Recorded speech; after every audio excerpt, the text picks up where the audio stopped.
নমস্কার, দেখছেন রিপাবলিক বাংলা। আপনাদের সঙ্গে আমি অনির্বাণ। শুরু করব আজকের কথা হোক। এবং আজকের কথা হোকের বিষয়টা আমাদের আশপাশে ঘটে যাওয়া এই মুহূর্তের যত রকম ঘটনা, তার মধ্যে একটু চাপা পড়ে যাওয়া, একটু পিছনে চলে যাওয়া একটা বিষয়, কিন্তু গোটা দেশ জুড়ে মানুষ আতঙ্কিত, শঙ্কিত। একই সঙ্গে আমাদের রাজ্যের মানুষরাও এরকম একটা বিষয় কি পাশে সরে থাকার বা পাশে সরিয়ে রাখার বিষয়টা মানুষ পাচার। এটা কি নিতান্তই একটা অপরাধ, সাধারণ আর 5টা অপরাধের মতো, নাকি দেশের বিরুদ্ধে ষড়যন্ত্র? আপনাদের সকলকে নমস্কার। আপনাদের সঙ্গে আমি ভাস্কর। মানুষ পাচার মানে তো শুধুমাত্র যে আমাদের দেশের থেকে মানুষ অন্য দেশে পাচার হচ্ছে এমনটা নয়, অন্য দেশ থেকেও কিন্তু মানুষ পাচার হয়ে আমাদের দেশে আসছেন, যারা অনেকেই অবৈধভাবে আসছেন, যারা নিছক অপরাধ মনে করছেন অথবা যারা দেশের বিরুদ্ধে ষড়যন্ত্র মনে করছেন। দুপক্ষকেই ডেকে নিই, তাদের কথা শুনি। একদমই। যারা মনে করছেন এটা নিছক অপরাধ, সবার প্রথমে তাদেরকে ডেকে নিই অনির্বাণ। বেশ। আমাদের সঙ্গে আজকে থাকবেন রাজনৈতিক বিশ্লেষক ভাস্কর সিংহ রায়, তাকে ডেকে নেব মঞ্চে। একই সঙ্গে থাকবেন অধ্যাপক সমীর চট্টোপাধ্যায়, তার পাশাপাশি আইনজীবী অর্ক কুমার নাগ। আপনাদের তিনজনকেই আমরা ডাকবো মঞ্চে। উল্টো দিকে যারা মানুষ পাচারকে নিছক অপরাধ মনে করছেন না, এবার তাদের, অর্থাৎ যারা মনে করছেন এটা দেশের বিরুদ্ধেই ষড়যন্ত্র, অনির্বাণ চৌধুরী সিপিআই নেতা, কর্নেল কুণাল ভট্টাচার্য প্রাক্তন সেনাকর্তা, এবং বিজেপি মুখপাত্র কেআর ঘোষ। তিনজনকে ডেকে নেব।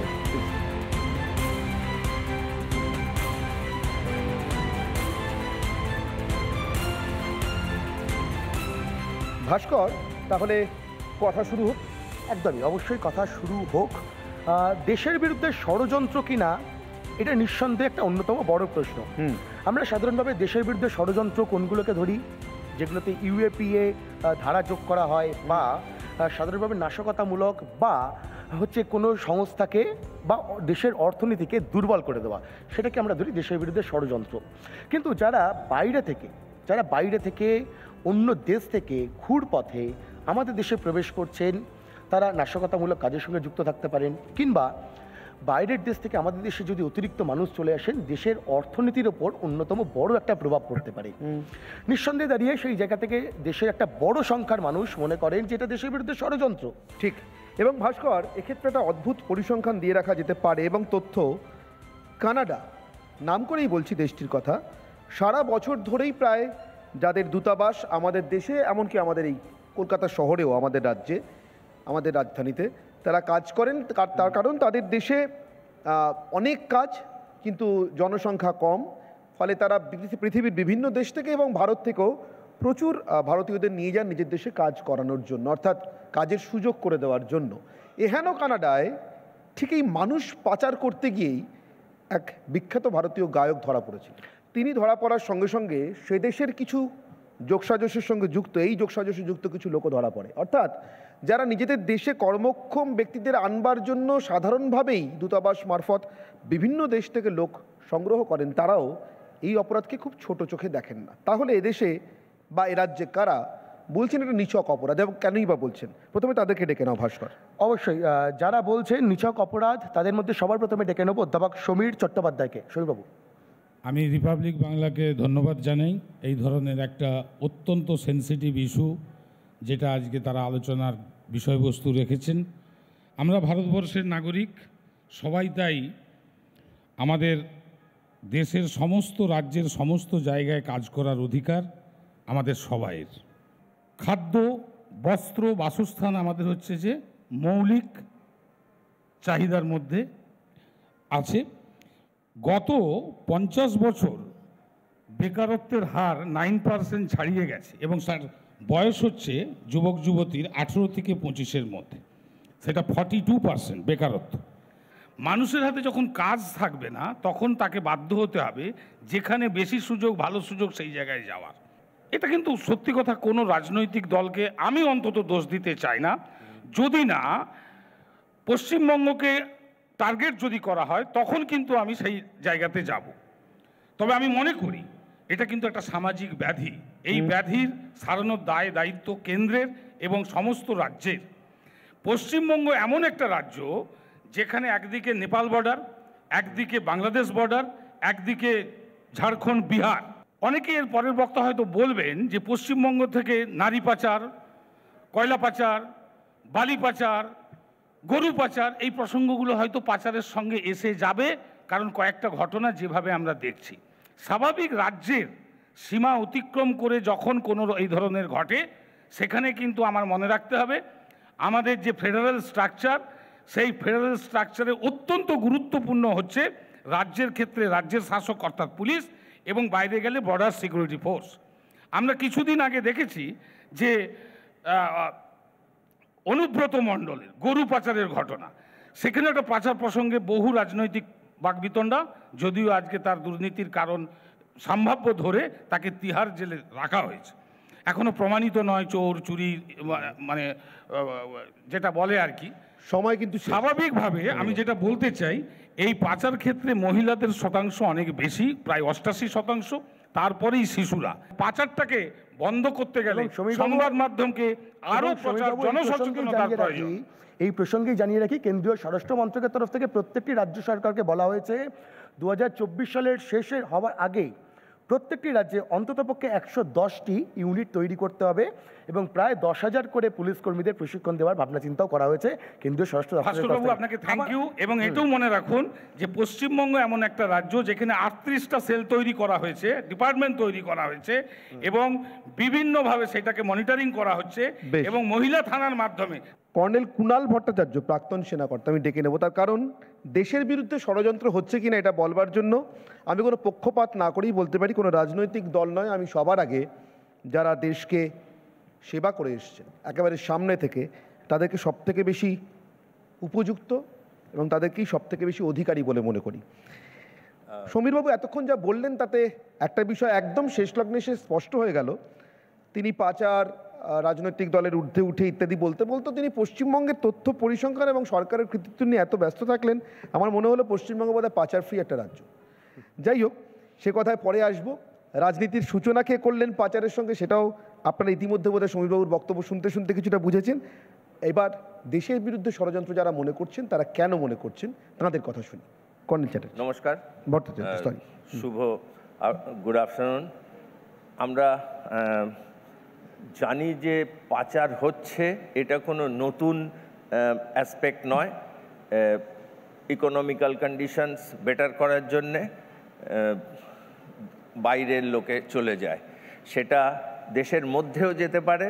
সেটাকে কি আমরা পাচার বলবো? I don't think so.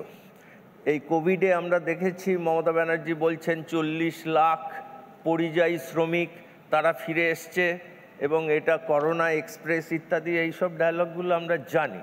এই 40 লাখ লোক অ্যাকচুয়ালি পশ্চিমবঙ্গ থেকে বাইরে কাজ করতে গেছে, কারণ আমাদের পশ্চিমবঙ্গে কোনো চাকরি নেই।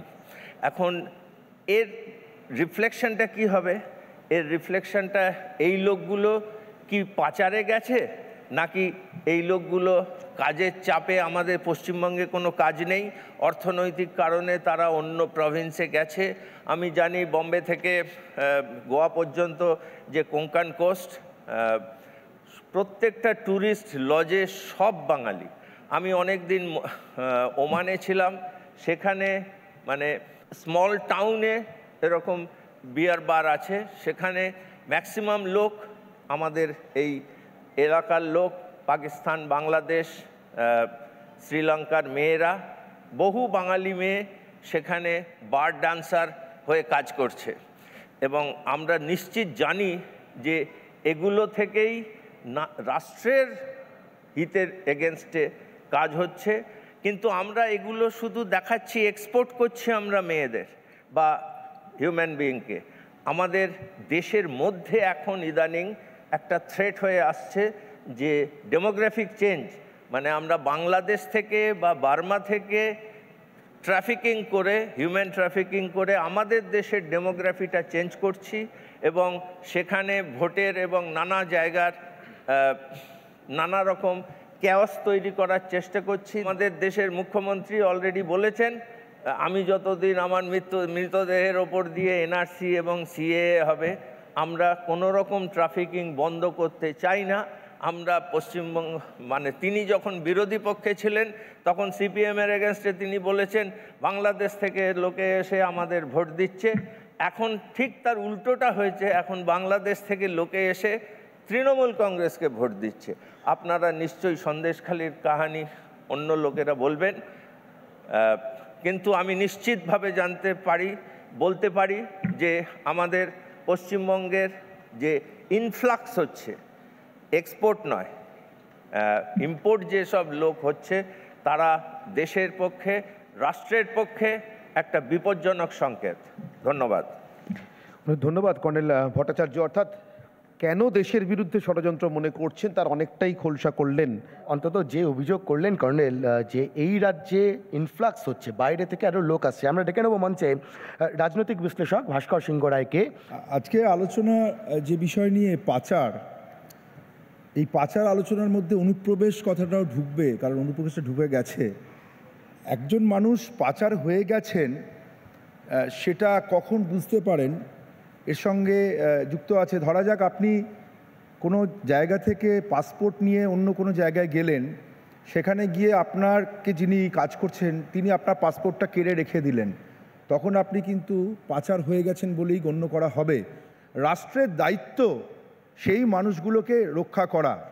আমাদের ভারতবর্ষের কেন্দ্রীয় সরকার যদি অনুপ্রবেশকারীদের, যেখানে ভারতবর্ষের মধ্যে ঢুকছেন তারা কি করে ঢুকছেন, যদি তারা পাসপোর্ট বহির্ভূতভাবে ঢোকেন, সেটা যেমন তাদেরই দেখার দায়িত্ব, এবং কোনো ব্যক্তি যদি পাসপোর্ট ছাড়া ভারতবর্ষের মধ্যে থাকেন, অন্য দেশের নাগরিক, তাদেরকে দেখা বা নিয়ন্ত্রণ করা বা তাদেরকে খুঁজে বার করা, সেটা কেন্দ্রীয় সরকারের অধীনস্থ বিষয়। এবং বাংলা থেকে যা বলছিলেন যে অন্য জায়গায় যারা কাজে যান তারা তাদের দক্ষতায় কাজে যান, যিনি একটা জায়গা থেকে আরেকটা জায়গায় কাজে যান সেই অঞ্চলের লোকেরা কাজটা পাচ্ছেন না, অন্য অঞ্চলের লোকেরা কাজটা পাচ্ছেন তার দক্ষতার জোরে, সেটা বেকারত্বর জন্য নয়।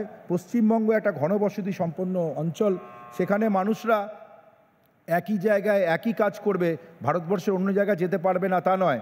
আমি নির্দিষ্টভাবে বলছি, ভারতবর্ষের মধ্যে পাচারের সবথেকে বেশি যে ঘটনা যে জায়গায় ঘটে তার নাম হচ্ছে হরিয়ানা, বিজেপি শাসিত, মহারাষ্ট্র এখন বিজেপি শাসিত। এই দুটি জায়গাতে পাচারের জন্য সবথেকে বেশি অভিযোগ করা হয়। বন্ডেড লেবার, আমাদের আর্টিকেল 24-এর উল্লঙ্ঘন যদি সবথেকে বেশি করা হয়, এই দুটো রাজ্যে সবথেকে প্রথমে আছে। পশ্চিমবঙ্গে আমি আপনাকে দায়িত্ব নিয়ে বলছি, পশ্চিমবঙ্গে কোনো মানুষ কোথায় পাচার হয়ে গেছেন অন্য জায়গায় বলে যে অভিযোগ দায়ের করা হয়, যখন এখানকার পুলিশ সেখানে যায় তারা কোনো সহায়তা হয়তো পায় না। বিজেপি শাসিত রাজ্য হলে, বাংলাভাষী হলে তাদেরকে বাংলাদেশি হিসেবে দাগিয়ে দেওয়া হয়। এই পশ্চিমবঙ্গের কোনো মানুষ উত্তরপ্রদেশ বা কোনো জায়গাতে গিয়ে যদি তারা কোনো সমস্যায় পড়েন, তাদের যদি বন্ডেড লেবারে কাজ করানো হয়, তাদেরকে বাংলাদেশি শুনতে হয়। এটা আমাদের ভারতবর্ষে থেকে এই ধরনের বাঙালি হিসেবে আমাদেরকে বাংলাদেশি শুনতে হয়, সেটা সকল বাঙালির কাছে একটি লজ্জা, একটি আইন শৃঙ্খলার অবনতির এবং একটি নিজের মানবাধিকারের প্রশ্নের এটা একটা বড় প্রশ্ন। আশা করি এটা আগামী দিনে আলোচনাতে আসবে।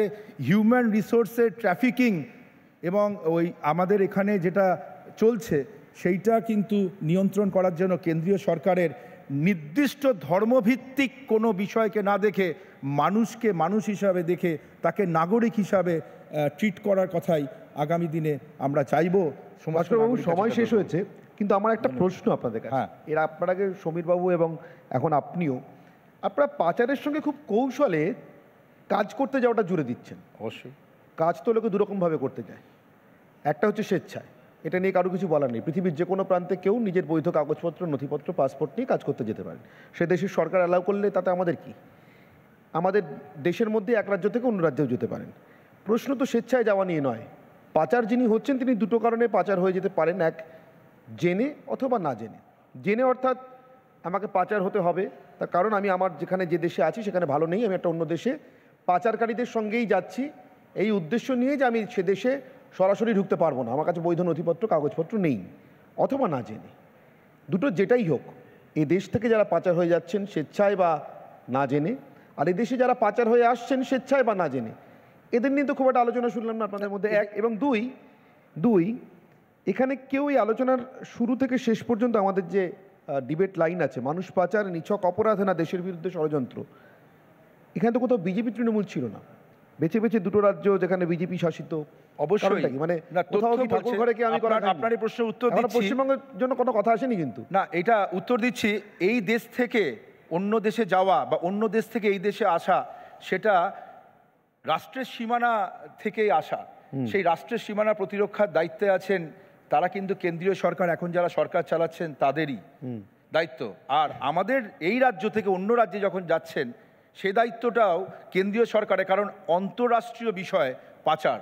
কারণ একটি জায়গা থেকে আপনি বলছেন পাচার, আপনি এখান থেকে দুবাই গেলেন, আপনাদের পাসপোর্ট নিয়ে একজন- গেলেন, ওখানে আপনার পাসপোর্টটা কিনে রাখা যখন হলো তখন কিন্তু আপনি পাচার হয়ে গেছেন। বুঝলাম। আপনাদের একজন সাংসদ মমতা বন্দ্যোপাধ্যায় 2004 থেকে 2009, মানে তৃণমূল কংগ্রেসের পক্ষে যারা কথা বলেন, আপনিও বলেন, সেই জায়গা থেকে বলছি, একজন, তিনি লোকসভাতে গিয়ে, সংসদে গিয়ে স্পিকারের টেবিলের সামনে, তখন স্পিকার যদি অধিবেশনে ছিলেন না, তিনি এক গাদা কাগজপত্র ছুড়ে দিচ্ছেন অনুপ্রবেশের বিরুদ্ধে। সেও এক রকমের পাচার, জেনে এবং না জেনে দুরকমই হয়।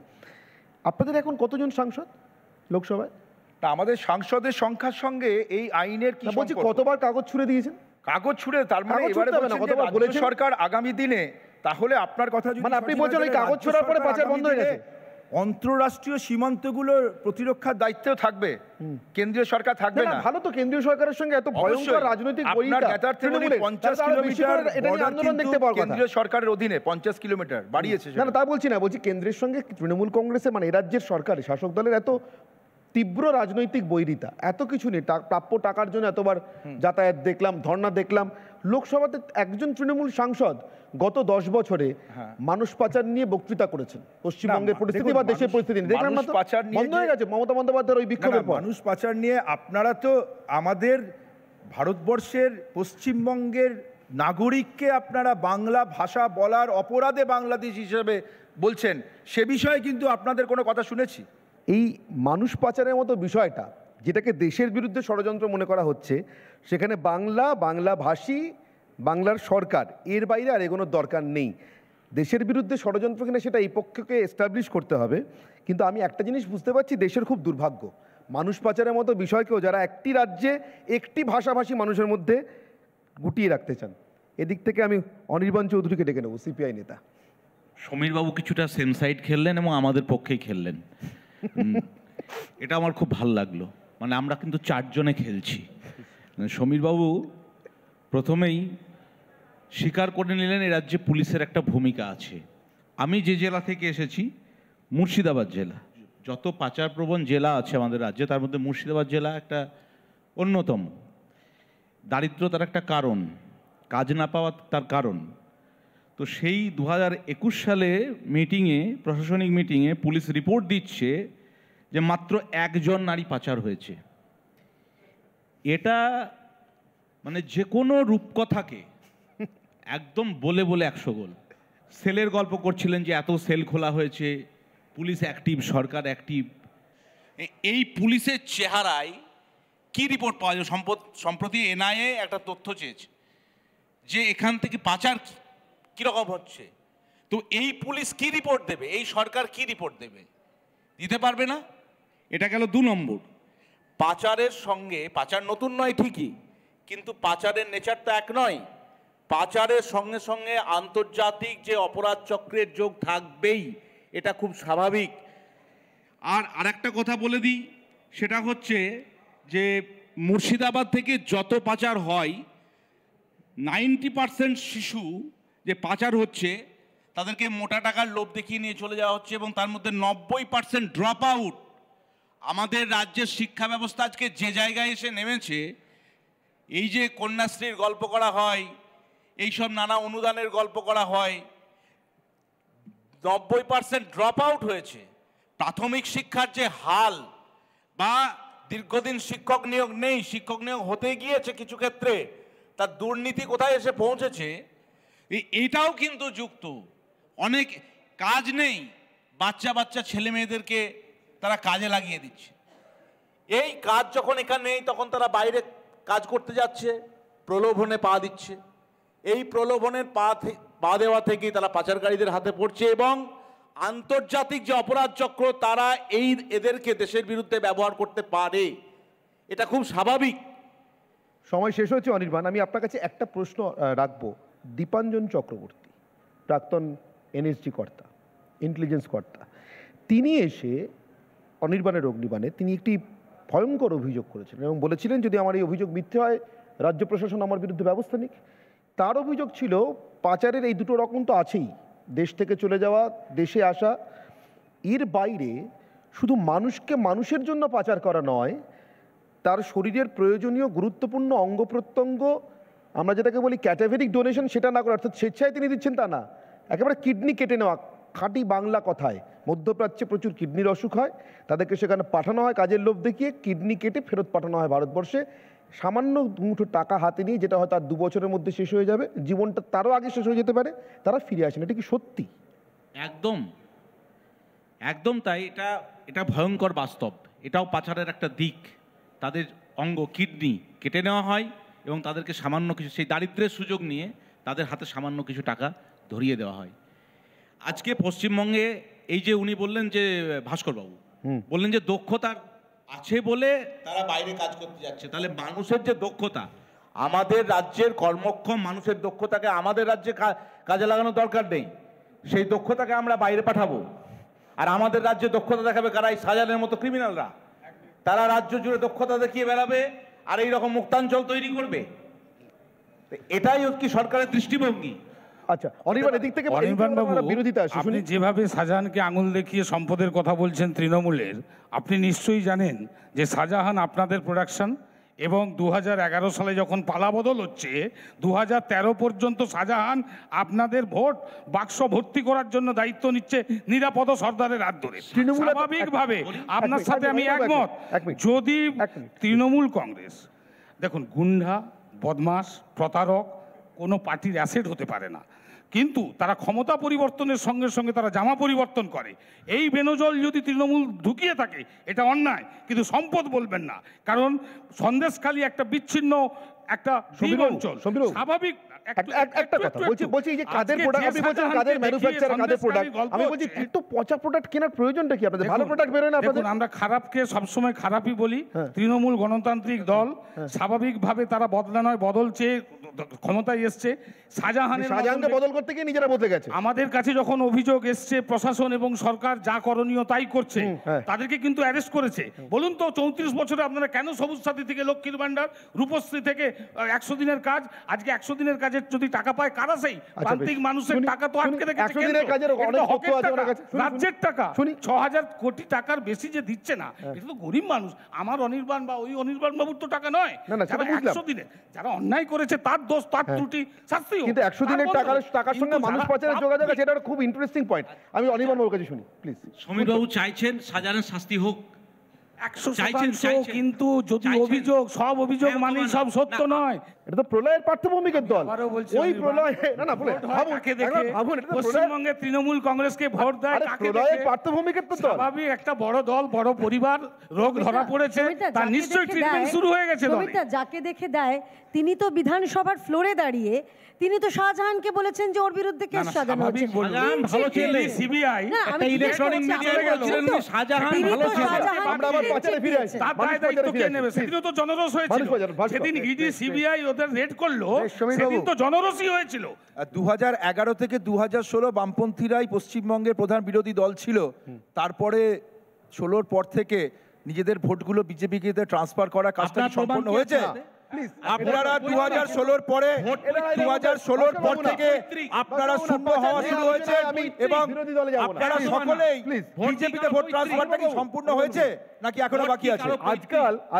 আজকাল একটা জিনিস ভাস্কর আমি দেখি, এই রাজ্যে অনির্বাণ বাবুকে একটা প্রশ্ন, সেটা আপনি করতেই পারেন, কিন্তু অর্ক প্লিজ পার্টিনেন্ট যেন হয়, তার কারণ আজকাল আমি দেখি ঘাটাল মাস্টার প্ল্যানে কাজ হয়নি বলে কিনা জানি না, আপনারা সবাই একটা ঘাটার মাস্টার প্ল্যান নিয়ে আসেন। ঘাটার মধ্যে ঘাটবেন না, আপনাকে একটা কথা বলি, আমরা আলোচনা করছি পাচার নিয়ে, ট্রাফিকিং নিয়ে। আপনি শাহজাহানে এলেন, এবারে দর্শকরা যেটা জানতে চাইছেন, অভিযোগ এসছে, আপনি দেখেননি, অনির্বাণ দা, আপনার শুনুন না, আপনি দেখেননি, আপনি এক সেকেন্ড আমাকে একটা কথার উত্তর দিন। আপনারা চেঁচালে হবে না এভাবে।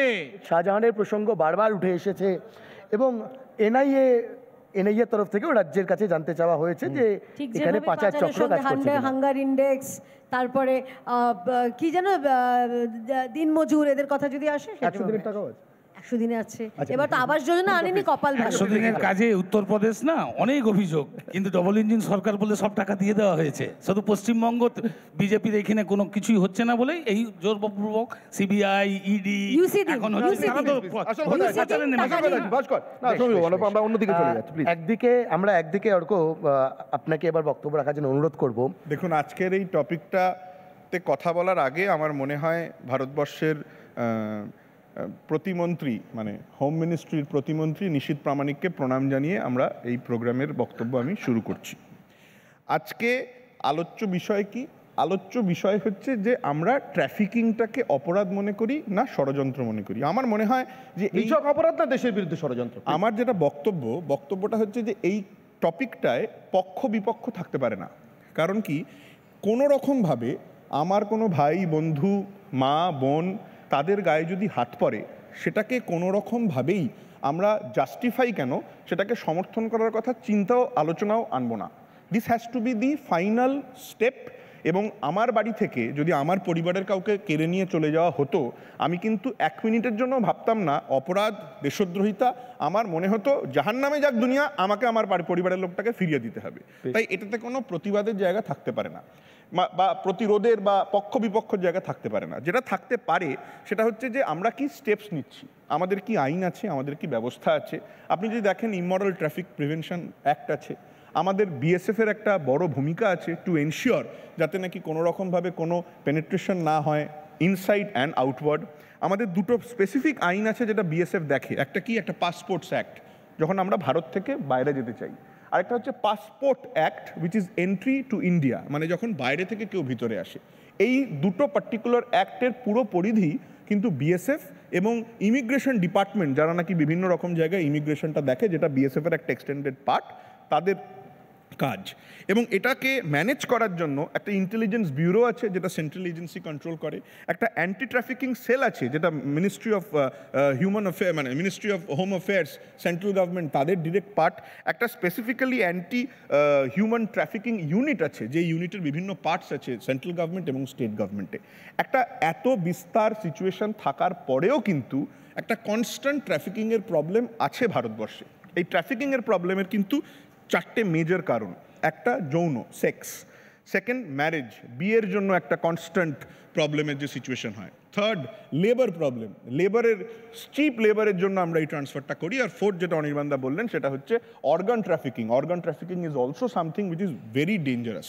এরকম একটা সিচুয়েশনকে যদি আপনি দেখতে চান, আবার এই ট্রাফিকিংটাকে আপনাকে ভাগ করতে হবে। ইন্টারস্টেট ট্রাফিকিং হচ্ছে, আপনি যদি রাজস্থান দেখেন, হরিয়ানা দেখেন, এই যে constant women depreciation by way of female foeticide, by way of torture on women, ওখানে আর মানে বিয়ে করার মেয়েই পাওয়া যাচ্ছে না। সেটার জন্য মানুষকে চলে আসতে হচ্ছে আসাম, বিহার, বেঙ্গলের কিছু পার্ট, এবং এটা ইন্টারস্টেট ট্রাফিকিং হচ্ছে। এই ইন্টারস্টেট ট্রাফিকিংটা যখন হচ্ছে, সেখানে আবার আমাদের সাংবিধানিকভাবে একটা সমস্যা আছে। সাংবিধানিক সমস্যা কি? ভারতবর্ষের মানুষ এক প্রান্ত থেকে অন্য প্রান্তে যাওয়ার জন্য কোনো বাধা নিষেধে পড়বেন না, এবং এটাকে পেনেট্রেট করে একটা যদি আমাদের পার্টিকুলার এরিয়ায় পৌঁছতে হয় যেখানে ইন্টারস্টেট ট্রাফিকিং আটকাবে, there has to be a national nodal agency for trafficking, যেটা কিন্তু এখনো পর্যন্ত নেই। দেয়ার আর ইউনিটস, বাট এই ন্যাশনাল নোডাল এজেন্সিটা নেই। আর সেকেন্ড পার্ট কি? সেকেন্ড পার্ট হচ্ছে ইন্টারন্যাশনাল ট্রাফিকিং। এবার ইন্টারন্যাশনাল ট্রাফিকিং নিয়ে একটা খুব ভালো পয়েন্ট বললেন যে পশ্চিমবাংলায় নাকি আমাদের একটা এক্সটেনশন অফ ল্যান্ড দেওয়া হয়নি। এবার এই এক্সটেনশন অফ ল্যান্ডের একটা মজার ব্যাপার আছে, যেটা অক্টোবর 2021-এ হয়। অক্টোবর 2021-এ একটা নোটিফিকেশন করে বলা হয় যে বিএসএফের 15 কিলোমিটারটা 50 কিলোমিটার হবে। আপনি যদি দেখেন, তাহলে পশ্চিমবাংলার যদি 50 কিলোমিটার এরিয়া দেখা যায়, তাহলে দিনাজপুরের মধ্যে একটি দিনাজপুর সম্পূর্ণভাবে পশ্চিমবঙ্গ সরকারের বাইরে চলে যাবে। 1/3 of the entire area of West Bengal will go out of West Bengal government's purview. এটা পুরোটা চলে যাবে হচ্ছে বিএসএফের হাতে। এবারে কেউ যে এই নোটিফিকেশনের একটা মেজর কথা বলছে না, সেটা হচ্ছে বহুদিন ধরে রান অফ কাচ বেল্ট, যেটা নাকি গুজরাটের বেল্ট, সেই বেল্টটাতে সিকিউরিটি রিজনের জন্য বিএসএফের পরিধি ছিল 80 কিলোমিটার। দি রিজন ইজ, আজকে এই যে পরিধিটা বাড়িয়ে দেওয়া হচ্ছে, এই পরিধি বাড়িয়ে দেওয়ার জন্য ওয়েস্ট বেঙ্গল, ত্রিপুরা, আসাম, মিজোরাম, মেঘালয়, পাঞ্জাব, রাজস্থান, গুজরাট, এতগুলো স্টেট এফেক্ট হচ্ছে, এবং এই 50 কিলোমিটারের দ্বারাটা কেন জানেন তো? তার কারণ হচ্ছে প্রত্যেকটা স্টেটে 15 কিলোমিটারটা বাড়িয়ে 50 করা হচ্ছে, আর গুজরাটে 80 কিলোমিটারটাকে কমিয়ে 50 করা হচ্ছে। লাস্ট যে কথাটা বলার দরকার সেটা হচ্ছে United Nations office of drug and crime, এরা 2022-এ কি বলছে? পশ্চিমবাংলায় যে রেটে শেল্টার হোমস আছে দ্যাট ইজ অ্যাকচুয়ালি নজিরবিহীন। সেটা কিন্তু কোনোভাবে কেউ নেগেটিভ করছে না। This is report of September 2022। আর আমি আবার এই প্রোগ্রাম শেষ করার সময় আবার ভারতবর্ষের প্রতিমন্ত্রী, হোম ডিপার্টমেন্টের প্রতিমন্ত্রী নিশীথ প্রামাণিককে প্রণাম জানিয়ে এই প্রোগ্রামের আমার বক্তব্যটা এখানে শেষ করলাম। 2019-এ তৎকালীন যিনি এই রাজ্যের যিনি নিরাপত্তা উপদেষ্টা ছিলেন, তার একটি নির্দেশের ভিত্তিতে সন্দেশখালী থানার পুলিশ শাহজাহানকে সন্দেশখালী থানায় নিয়ে এসেছিল। কিছুক্ষণ পর ওই দিনই মুখ্যমন্ত্রীর কাছে একটা ফোন যায়, এবং সেই ফোন করেছিলেন জ্যোতিপ্রিয় মল্লিক। তারপর শুনুন শেষ করতে দিন, শেষ করতে দিন না, আপনার কাছে এই তথ্যটা কোথা তারপর থেকে আছে, আপনাকে আমি পাঠিয়ে দেবো, আপনার নাম্বার আমাকে দেবেন, হোয়াটসঅ্যাপে পাঠিয়ে দেবো। না, হোয়াটসঅ্যাপে পাঠিয়ে দেবেন, এই তথ্যটা কোথায় বেরিয়েছে? প্লিজ। তারপর তাকে ছেড়ে দেওয়া হয়, এবং যার নির্দেশে এটা করা হয়েছিল তাকে মুখ্যমন্ত্রী ভর্ৎসনা করেন। এছাড়াও এখানে আমার কাছে আছে তথ্য, শাহজাহানের নামে কত অভিযোগ জমা পড়েছিল। শাহজাহান নামে পুলিশ ব্যবস্থা নেয়নি, উল্টে পুলিশ বলেছিল বিচারের জন্য তোরা শাহজাহানের কাছে যা। এরকম এখানকার মানুষ সেটা বলেছে। এগুলো সংবাদপত্রে তাই নয়, এটা অস্বীকার করলে হবে না, পাওয়া খবর এটা নয়। অস্বীকার করলে হবে না। ভাস্কর বাবু একেবারে 9/6 একটা তথ্য আছে, বলবো? 9/6 যাকে বলে, 9/6/2019, মানে তারিখ বললাম, অন্য কিছু বলিনি।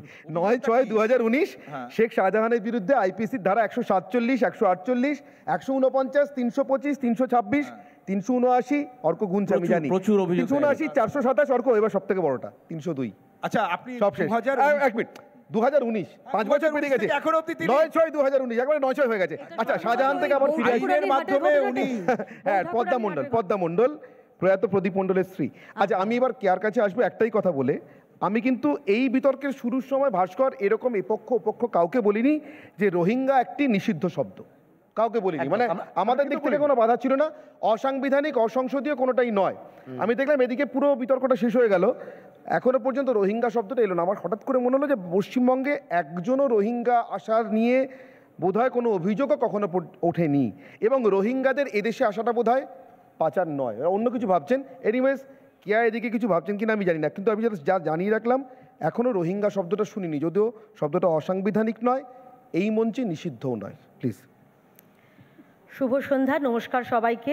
আমার সঙ্গে যারা রয়েছেন, বিপক্ষে যারা রয়েছেন, এবং দুই সঞ্চালক অনির্বাণ, ভাস্করকে শুভেচ্ছা জানিয়ে আমার বক্তব্য শুরু করছি।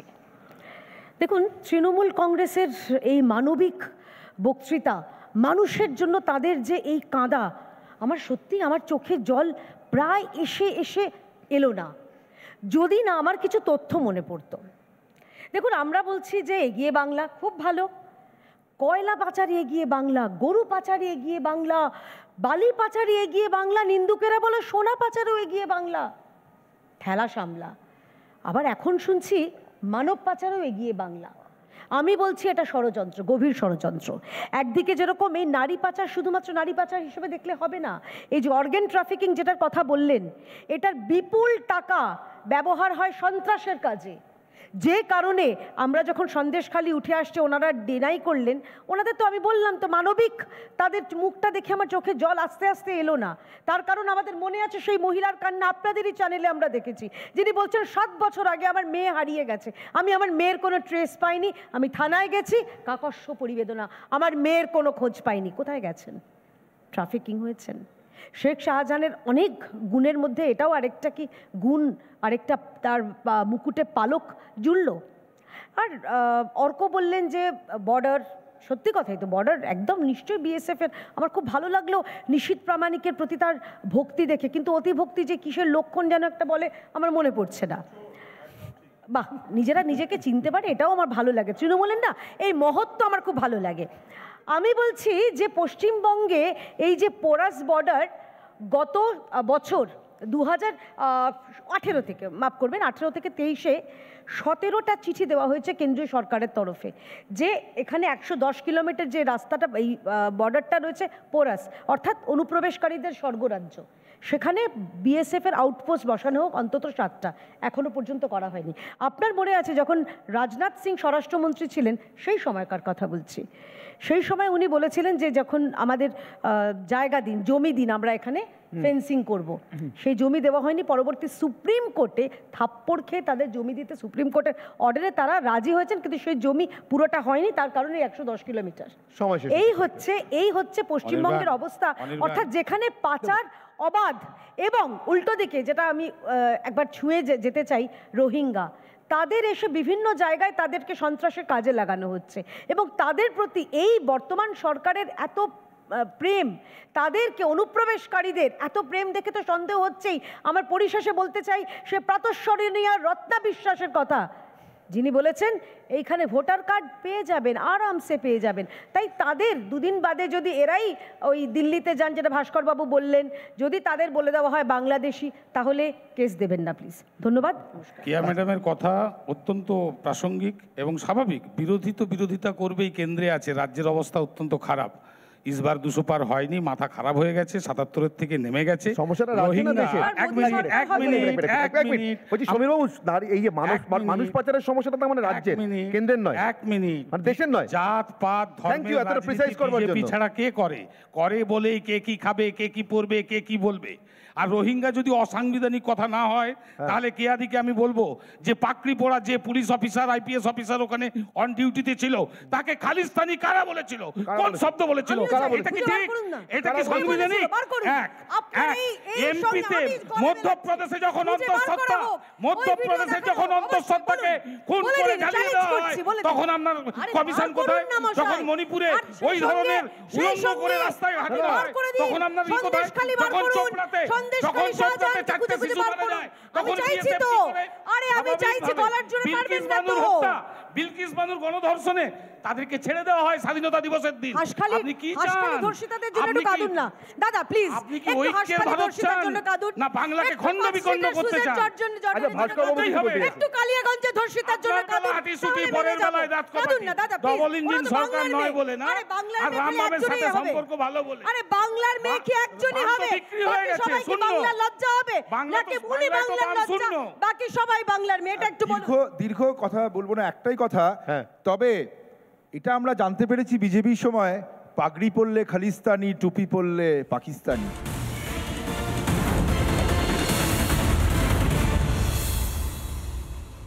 এটা আমরা জানতে পেরেছি বিজেপির সময় পাগড়ি পরলে খালিস্তানি, টুপি পরলে পাকিস্তানি।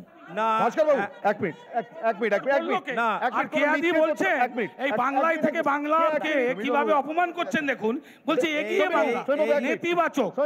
যেগুলোতে এগিয়ে গেছে অনির্বাণ, যেগুলোতে বাংলা এগিয়েছে সেটা বলবে না। 100 দিনের কাজে প্রথম কৃষি কর্ম 5 মাস। প্লিজ বাবু, এটা আমার এডিটোরিয়াল কর্তব্য, আমায় করতে দিন প্লিজ। আমরা প্রথমেই বলে দিই বক্তাদের মতামত নিজস্ব, কিন্তু তা সত্ত্বেও আমার এটা বলার প্রয়োজন। যখন বিরোধী দলনেতার মতো একটি অত্যন্ত গুরুত্বপূর্ণ সাংবিধানিক পদ সম্পর্কে বলা হচ্ছে, যে ভিডিও পশ্চিমবঙ্গ সরকারের পক্ষ থেকে প্রকাশ করা হয়েছে এবং দল হিসেবে তৃণমূল কংগ্রেসের পক্ষ থেকে, তাতে কোথাও কিন্তু রাজ্যের বিরোধী দলনেতাকে কাউকে খালিস্তানি বলতে শোনা যায়নি, দেখা যায়নি। প্রত্যেকটা স্টেপে ক্যামেরাম্যান রয়েছে, কোথাও দেখা যায়নি যে মমতা ব্যানার্জির পায়ে কিছু। আমি এক্ষেত্রেও একই কথা বলবো, ক্যামেরায় ধরা পড়েনি। এক্ষেত্রে গণেশ ভট্টাচার্য, আমি একটাই কথা বলবো, রাজ্যের অন্যতম শ্রেষ্ঠ একটি চিকিৎসা প্রতিষ্ঠানে মুখ্যমন্ত্রীর চিকিৎসা হয়েছে, পরবর্তীকালে মুখ্যমন্ত্রী সুস্থ হয়ে আবার রাজনীতিতে এসছেন। ফলে না, আমি এটা নিয়ে কোনো সন্দেহের জায়গায় রাখবো না। তিনি রাজ্যের মুখ্যমন্ত্রী, তিনি শুধু মহিলা মুখ্যমন্ত্রী বলে না, তিনি মুখ্যমন্ত্রী বলেই তার অসুস্থতা নিয়ে কোনো সন্দেহের অবকাশ আমি অন্তত রাখছি না। এরপরে আপনাদের মতামত বলতে পারেন, আমি রাখছি না। আমরা যখন একেবারে শুরুতে সাংবাদিকতা করতে আসি, কিয়াদিও একসময় সাংবাদিকতা করেছেন, আমি সেই জায়গা থেকে বলছি, আমাদের কিছু জিনিস শেখানো হয়েছিল। আমি গত কয়েকদিন ধরে কথাটা বলছি যে ছিচকে অপরাধের সঙ্গে বড় অপরাধের সূত্র খুঁজো না। ছিচকেটা ছিচকেই হয় এবং বড় অপরাধ যারা করতে আসে তারা ছিচকে অপরাধগুলো এড়িয়ে চলে যাতে সহজে চোখে না পড়ে যায়। এই গোটা সিনারিওটা বদলে যায় খাদিমকর্তা অপহরণের পর।